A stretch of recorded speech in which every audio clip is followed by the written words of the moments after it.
Sir మాది బెల్లంపల్లి. నేను medical నర్సుగా Srinidhi హాస్పిటల్లో పనిచేస్తున్నా. గౌట్ అప్రెంటిస్ కూడా చేస్తున్నా నేను. మాది బెల్లంపల్లి 28వ వార్డు. మాకు ఒక సోషల్ మీడియా తరఫున మాకు ఒక 28వ వార్డులో 2-3 గ్రూప్స్ ఉన్నాయి సార్. మాకు ప్రజా సమస్యల గురించి కానీ మాకు ఏదైనా ప్రాబ్లం వచ్చింది అంటే మా వార్డు లెవెల్లో మేము మాట్లాడుకుంటాం. అంతకుముందు ఎలక్షన్ల టైంలో కూడా నేను గ్రూప్లో కాంగ్రెస్ పార్టీ తరఫున కొంచెం మాట్లాడినా సార్ నేను. అయితే చిప్పా మనోహర్ అని చెప్పేసి ఒక అడ్వకేట్ మా వార్డులో పోటీ చేసిరు సార్.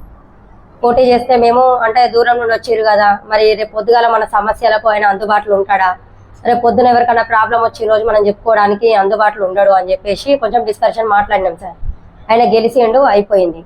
రీసెంట్గా ఒక ప్రజాపాలన జరిగింది సార్. ఎప్పుడు 6th రోజు చేస్తే మేము ప్రజాపాలనలో మాకు చిప్పా మనోహర్ అడ్వకేట్ సార్ ఏం చెప్పారు అని అంటే కౌన్సిలర్ మనకు మంతెన మోహన్ ఒక కల్లూరి మల్లేషు అని చెప్పేసి వీళ్ళిద్దరిని ఏజెంట్గా పెడుతున్నామ్మ. ఏదైనా జరిగినా ఏదైనా ప్రాబ్లం ఉన్నా కూడా మీరు వాళ్ళకి చెప్పండి అని చెప్పేసి చెప్పారు సార్. ఇప్పుడు మాకు ప్రాబ్లం ఏంటిదంటే వాళ్ళకు మాకు పడదు. ఇప్పుడు మీరు వాళ్ళకి చెప్పండి అని చెప్పారు కదా, రేపు మేము ఇప్పుడు మేము వాళ్ళతో మాట్లాడాం కాబట్టి మేము మీకు డైరెక్ట్గా మేము వాళ్ళకి చెప్పుకోలేము, వాళ్ళు మీకు చెప్పలేరు. మరి మీరు వాళ్ళని ఎందుకు పేర్లు మెన్షన్ చేసారు సార్? మీరు ఇక్కడ ఉండము, మేము మీకు అందుబాటులో ఉండమమ్మా అని చెప్తే మేము మిమ్మల్ని గెలిపించుకోకపోదాం కదా.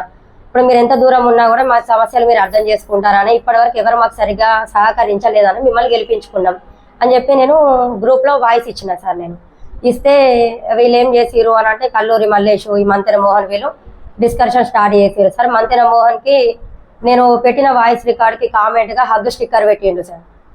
అట్లా అన్నయ్య అట్లా పెట్టడం కరెక్ట్ కాదు, ఇది గ్రూపు 100 మంది చూస్తాను, మీరు అట్లా పెట్టుడు తప్ప అన్నయ్య అని చెప్పేసి నేను వాయిస్ రికార్డ్ ఇచ్చిన సార్. మళ్ళీ ఇంకోటి అట్లనే పెట్టిండు, మళ్ళీ అది కరెక్ట్ కాదు అంటే మళ్ళీ అట్లనే పెట్టిండు సార్. ఇప్పుడు దీనికి అడ్మిన్గా ఉన్న వాళ్ళు బొంతల శ్రీనివాసు, కోడి సురేష్ ఇద్దరు ఉన్నారు సార్. వాళ్ళకి ఇన్ఫర్మేషన్ ఇచ్చిన అన్నయ్య ఇట్లా నైట్ టైంలా ఇట్లా నేను మాట్లాడిన వాయిస్ రికార్డుకు ఆయన మాట్లాడేదానికి సంబంధం లేదు, 100 మంది చూస్తున్నారు, కనీసం తప్పైందని కూడా చెప్పట్లేదు నాకు అంటే నా నెంబరే రిమూవ్ చేసిరు సార్. మరి అయినది కూడా చేయాలి కదా, ముగ్గురిని డిలీట్ చేసిరు. వాళ్ళని అప్పటిదప్పుడే ఒక అరగంట లోపల వాళ్ళను యాడ్ చేసుకున్నాడు.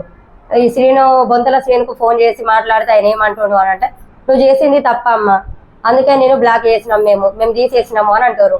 ఈ మన కౌన్సిలర్ కాబట్టి అన్నయ్య కూడా ఫోన్ చేసినాం సార్. చిప్పా మనోహర్కి ఫోన్ చేసిన అన్నయ్య వార్డులో ఇప్పుడు మీరు పెట్టిన వీడియోకు నేను మాట్లాడినా కాబట్టి ఇప్పుడు నాకు ఇట్లా హగ్ స్టిక్కర్ పెట్టిండు, అది కరెక్టేనా? మరి మీరు పేర్లు మెన్షన్ చేసారు కరెక్ట్ కాదు కాబట్టి నేను మిమ్మల్ని అడిగిన, మరి ఈయన ఎందుకు అన్నయ్య ఇట్లా హగ్ స్టిక్కర్లు పెట్టాలి, మీరు ఆయన అడగండి అంటే ఆయన కరెక్టే చేసిండు, కరెక్టే మాట్లాడిండు అని చెప్పేసి ఈయన అంటుండు. ఆయన వార్డు గురించి మాత్రమే సపోర్ట్ చేస్తారంట సార్. ఇప్పుడు మాకు ఏదైనా జరిగింది ఇట్లా అమ్మాయి కదా సార్, ఇప్పుడు మీరు ఎందుకు రారన్నా నేను మాట్లాడితే నేను వార్డు గురించి మాత్రమే మాట్లాడతా, నాకు మీ అందరి గురించి మీ గొడవల గురించి నాకు అవసరం లేదనేసి అన్నాడు సార్. ఆ వాయిస్ రికార్డు కూడా నా దగ్గర ఉన్నది. మళ్ళీ సార్ నేను 1 టౌన్కి వెళ్ళిన, మా గ్రూప్ తరఫున ఒక 2-3 తీసుకొని 1 టౌన్ పిఎస్కి వెళ్ళి సార్ ఇట్లా సోషల్ మీడియాలో ఇట్లా పెట్టిండు, నాకు ఇప్పుడు ఆ స్టిక్కర్ అట్లా పెట్టడం చేయబట్టి నాకు ఒక 100 మంది ఫోన్ చేస్తాను, నువ్వేదో తప్పు చేసినావు అందుకే సైలెంట్గా ఉంటున్నావు, అందుకే నిన్ను రిమూవ్ చేసిండ్రు అని వాళ్ళు అంటుండ్రు. సార్ మరి మీరు కేసు చేయండి అని అంటే 1 టౌన్ పిఎస్కి వెళ్తే సిఐ సార్తో మాట్లాడినా సార్. ఆయన ఏమంటుండు అని అంటే అది కేసు కాదమ్మా అని చెప్పేసి అంటుండు. సోషల్ మీడియాలో అంత అసభ్యంగా అయిన స్టిక్కర్ పెట్టినప్పుడు అది తప్పు అని చెప్పేసి చెప్పాలి, కనీసం మీరు పిలిపించండి బెదిరించండి సార్ అంటే మాకు సంబంధం లేదమ్మా మేము పిలిపియమన్నారు సార్. అన్న తర్వాత నేను డీసీపీ సార్ దగ్గరికి వెళ్ళిన, సార్ ఇట్లా పట్టించుకొని అంటారు సార్, నాకు పరువు అనిపిస్తుంది, నేను మెడికల్ స్టూడెంట్ని, రేపు పొద్దుగాల నాకు ప్రతి ఒక్కరు బయటికి వెళ్తే అక్క ఇట్లా జరిగింది అని చెప్పేసి అడుగుతున్నారు నన్ను, మీరు కొంచెం పట్టించుకోండి సార్ అని డీసీపీ సార్ చెప్తే సార్ స్పందించారు సార్. సార్ అన్నారు కదా అమ్మ నువ్వు సిఐ సార్ దగ్గరికి వెళ్ళు, చెప్పు కంపల్సరీ కేసు చేస్తారు, నువ్వు సార్ పంపించిందని చెప్పండి అని చెప్తే సార్ నేను 8కి వెళ్ళినా సార్. నేను స్టేషన్కి 10 వరకు స్టేషన్లోనే ఉంచుకున్నాడు నన్ను. అసలు ఏం జరిగింది ఏంటిది అన్నది ఎంతమంది వచ్చినా కూడా వాళ్ళ పంచాయతీలు చేస్తుండ్రు తప్ప 10 వరకు స్టేషన్లో ఉంచుకున్నాడు సార్. నేను స్క్రీన్ షాట్స్ కలర్ ప్రింట్లు తీసి సార్ మీరు కేసు చెయ్య అన్నారు కదా, డీసీపీ సార్ చేయమని చెప్పిండు అని మాట్లాడితే మార్నింగ్ పిలిపిస్తా అన్నారు సార్. ఇప్పటికి 2 డేస్ అవుతుంది, ఇంతవరకు నన్ను పిలిపియలేదు, వాళ్ళకు చెప్పలేదు. వాళ్ళు అదే విధంగా వాళ్ళ గ్రూప్లో మాత్రం అట్లనే నడుస్తున్నాయి సార్.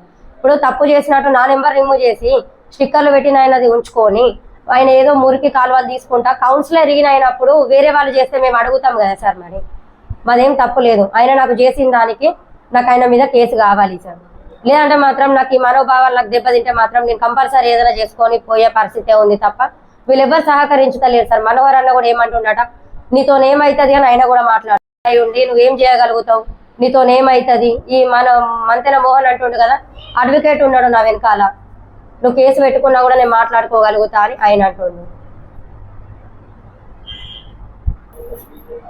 ఇప్పుడు నాకు ఏం లేదు సార్. ఈ మంతెన మోహన్, బొంతల శ్రీనివాసు, కోడి సురేష్ వీళ్ళు గ్రూప్లో నుంచి నన్ను మన అడ్మిన్గా వీళ్ళు ఉన్న వాళ్ళు నన్ను రిమూవ్ చేసిరు సార్. ప్రాబ్లం అక్కడ నాకు వందల వేల మందిలో స్టిక్కర్ పెట్టడం తప్పు. దానికోసం అడిగితే వీళ్ళు ఎవరు స్పందించలేదు. నాకు ఇప్పుడు వీళ్ళందరూ కంపల్సరీ రెస్పాండ్ కావాలి సార్. మంతెన మోహన్ మీద కేసు కావాలి, కంపల్సరీ కేసు కావాలి. ఆయన కాంప్రమైజ్ చేసుకుంటా అన్నా కూడా ఆయన అదే విధంగా వీళ్ళు సపోర్ట్ చేసినందుకు వీళ్ళు కూడా సార్ అడ్మిన్ అయి ఉండి ఈయన కూడా నాకు స్పందించలేదు. నాదే తప్పు ఉన్నట్టు తీసేసిండ్రు. ఈ చిప్ప మనోహర్ సార్, అర్చన మేడము కౌన్సిలర్ మాకు, చిప్ప మనోహర్ అన్నయ్యకు కూడా నేను ఫోన్ చేసిన, వాయిస్ రికార్డ్ నా దగ్గర ఉన్నది. అయినా కూడా ఏ విధమైన స్పందించలేడు. అయినా కూడా రావాలి, ఈ వార్డుకు సంబంధించిన ఈ సమస్యలు తీర్చాలి. నాకు జరిగిన అన్యాయం ఇంకా ఆయన ఏం చేస్తాడు, ఒక అడ్వకేట్ కాబట్టి అయిననే లీగల్గా ప్రొసీడ్ కావాలి సార్. నేను మాట్లాడిన దాంట్లో తప్పు ఉంటే నా మీద చర్య తీసుకున్నా కూడా నేను ఊరుకుంటా. నేను మాట్లాడిన దాంట్లో తప్పు ఉన్నదా లేదా అనేది మరి అడ్వకేట్ కాబట్టి ఆయనని చేయాలి. వీళ్ళందరూ నాకు సార్ ఇప్పుడు మనోహర్, చిప్ప మనోహర్ కానీ, మంతెన మోహన్ అన్న, బొంతల శ్రీనివాసు, కోడి సురేష్ నలుగురు నాకు రెస్పాండ్ కావాలి సార్. వాళ్ళ నలుగురు మీద మీరు చర్యలు తీసుకోవాలి.